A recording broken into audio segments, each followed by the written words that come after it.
Gubernur DKI Jakarta Anies Baswedan menarik rem darurat penanganan COVID-19 di ibu kota. Setelah beberapa bulan terakhir diterapkan PSBB transisi, Jakarta kini kembali menerapkan pembatasan sosial berskala besar yang ketat.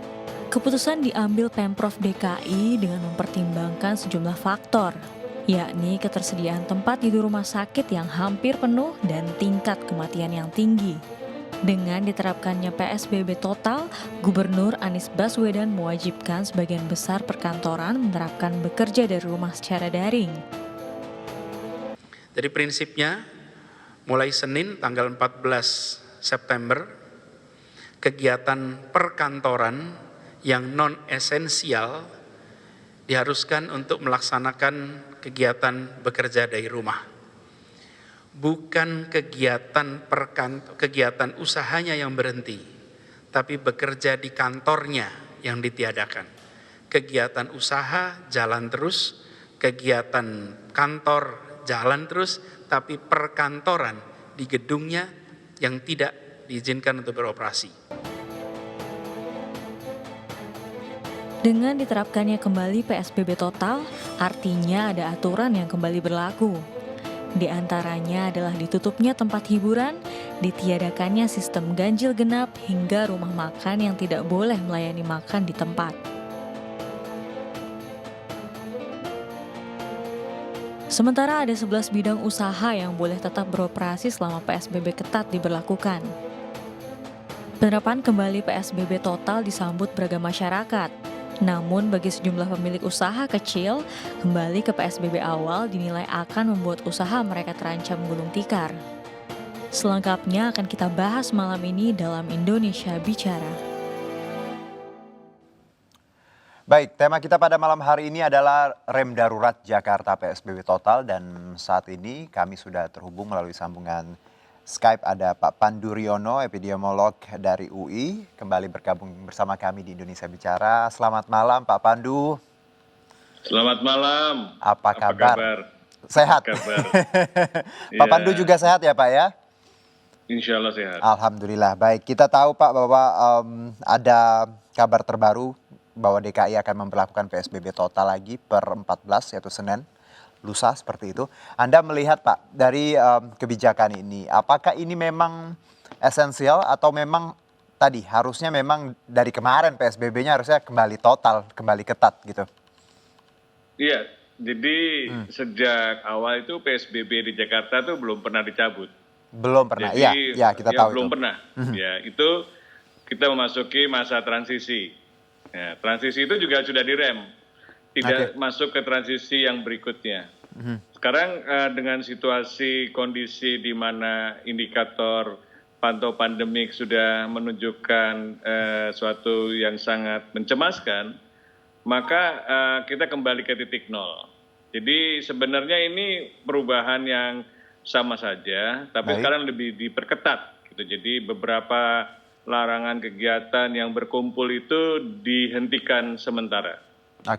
Baik, lalu kalau bicara latar belakang Pak, background kenapa ini akhirnya PSBB total, ya penyebutannya seperti itu diberlakukan lagi plus per Senin ini 14 September, Anda melihat apakah ini karena angka? Kita tahu bahwa angka pertambahan di DKI sangat luar biasa dan di Indonesia saja per Kamis kemarin angkanya rekor baru di 3.800 sekian.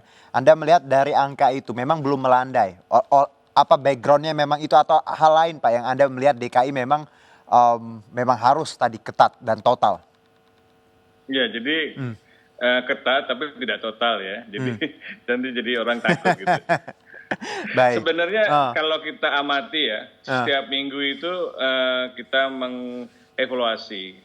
Artinya memonitoring menggunakan indikator yang kita sebut sebagai indikator pandemi. Salah satu indikatornya adalah tingkat positivity rate. Jadi tingkat positif dari yang diperiksa, orang yang diperiksa itu ternyata cenderung meningkat terus. Tadinya hanya 9%, 10%, dan mendekati 20% dan sebagainya. Kemudian kan itu juga peningkatan jumlah kasus yang dirawat di rumah sakit itu meningkat. Sedangkan kapasitasnya belum ditingkatkan. Jadi sudah 2 minggu yang lalu kita melihat tren meningkat. Kalau kecepatan seperti ini, maka dalam waktu 2 minggu lagi akan kita mengalami Overload dimana, seperti itu?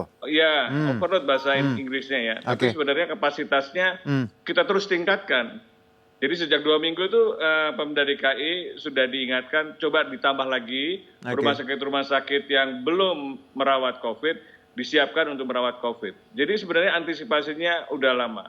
Baik. Jadi yang benar adalah kalau ini diteruskan, kita harus menghentikan menghentikan PSBB tadi ya, kembali ke fase 0. Karena kalau tidak, nanti perawatan di rumah sakit akan terganggu dan kematiannya meningkat. Oke. Kita melihat kematian sudah meningkat, tapi kita ingin tekan kematian itu. Jadi banyak masalah yang kita harus usahakan minimalkan, supaya dampak pandemi ini terhadap mereka-mereka yang sampai dirawat, kemudian yang harus sampai meninggal itu tidak terjadi yang kita harapkan. Oke. Baik, berarti ini terkait dengan tadi jumlah yang makin meningkat, kapasitas dari daya tampung rumah sakit itu sendiri yang menjadi persoalan karena kita tahu minggu lalu juga WHO sudah menyoroti ini Pak, bagaimana 70% di angka ini untuk rumah sakit Jakarta itu tidak layak, harus ada di angka 60 tapi sudah menyentuh angka 70 dan bahkan mendekati angka lebih besar lagi. Nah, kalau dari tadi kapasitas dan juga jumlah penderita COVID di Jakarta yang semakin meningkat. Apakah ini berarti Pak bahwa Pemprov DKI ini gagal dalam PSBB dari Maret sampai sekarang karena angkanya tidak landai dan juga fasilitas tadi masih kurang? Ataukah memang ya tadi sebenarnya DKI sudah berusaha keras tapi ya tadi balik-balik lagi banyak faktor seperti itu? Iya, jadi memang sulit. Kalau menjadi gubernur DKI hampir tidak mungkin bisa mengendalikan. Saya bilang sama Pak Anies bahwa Bapak ini mengalami kesulitan untuk mengatasi pandemi. Hanya satu, sabar.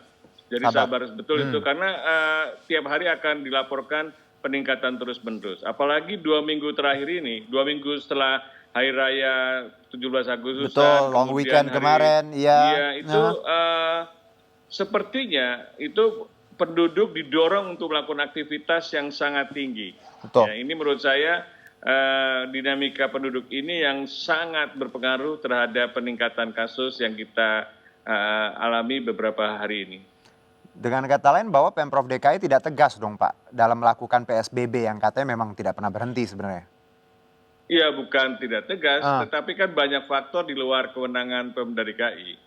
Misalnya sebenarnya masih transisi 50% kapasitas kerja di kantor. Tapi apa yang terjadi adalah hampir terutama kantor-kantor pemerintah pusat ini yang menjadi masalah gitu kan, yang di luar kekuasaan Pemda DKI yang sudah 100% menjalankan aktivitas. Sehingga timbullah klaster-klaster perkantoran yang sebenarnya jauh lebih banyak. Yang dilaporkan itu hanya sebagian. Itu yang menjadi problem juga, karena kalau tidak melapor tidak ada pelacakan kasus, ya kan? Padahal perlu sekali pelacakan kasus untuk menghentikan penularan. Ini menurut saya ada ketidakterbukaan, terutama di kantor-kantor pemerintah dan juga beberapa kantor-kantor swasta. Jadi kita harus bekerja sama, jangan menyembunyikan bahwa ada kasus di situ. Bahkan pejabat publik pun juga jangan menyembunyikan bahwa dia sudah tertular COVID. Karena dia perlu melindungi orang-orang yang pernah kontak dengan dia. Ini yang menjadi penting, bahwa kita tuh kalau mengatakan bahwa saya positif gitu kan, orang-orang yang pernah kontak beberapa hari yang lalu diwajibkan untuk testing dan juga mengisolasi supaya tidak meluas penularannya. Ya, ini berarti dengan kata lain tadi bahwa memang kalau bicara klaster tadi perkantoran ini salah satu yang menyumbang luar biasa ya Pak untuk angka ini.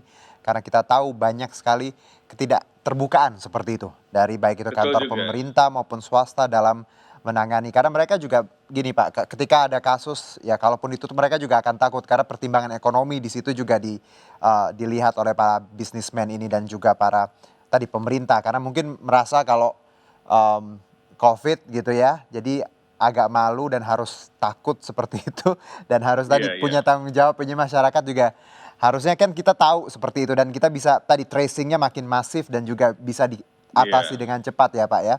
Nah, Iya, dan lalu terutama lagi ini peningkatan klaster rumah tangga. Jadi dengan banyak tadi yang tidak diketahui ya, jadi kemudian kebijakan pemerintah pusat Satgas yang saya kritik habis-habisan adalah isolasi mandiri. Tidak mungkin isolasi mandiri. Dari kasus nomor 1, nomor 2, nomor 3 itu adalah contoh klaster rumah tangga. Klaster rumah tangganya sekarang makin melebar dan tidak kita bisa atasi kalau masih diberlakukan kebijakan isolasi mandiri. kenapa Pak tidak mungkin isolasi mandiri Pak Pandu? Tidak mungkin karena rumah-rumah kita kan tidak mungkin mengisolasi orang yang sakit dengan anggota rumah tangga yang lain. Nah ini menjadi masalah. Walaupun dan Pak, kemudian walaupun dia tinggal di suatu tempat, siapa yang menjamin dia tidak keluar? Jadi kan mungkin ada sebagian yang betul-betul patuh, tapi kan sebagian besar dalam waktu 2 minggu tidak boleh melakukan aktivitas apa-apa tanpa pengawasan, pasti ada bocornya. Jadi kalau ada kemarin keputusan bahwa ditiadakan isolasi mandiri untuk DKI dan semuanya harus ke Wisma Atlet baik OTG maupun yang bergejala, itu bagus. Itu pilihan yang bagus.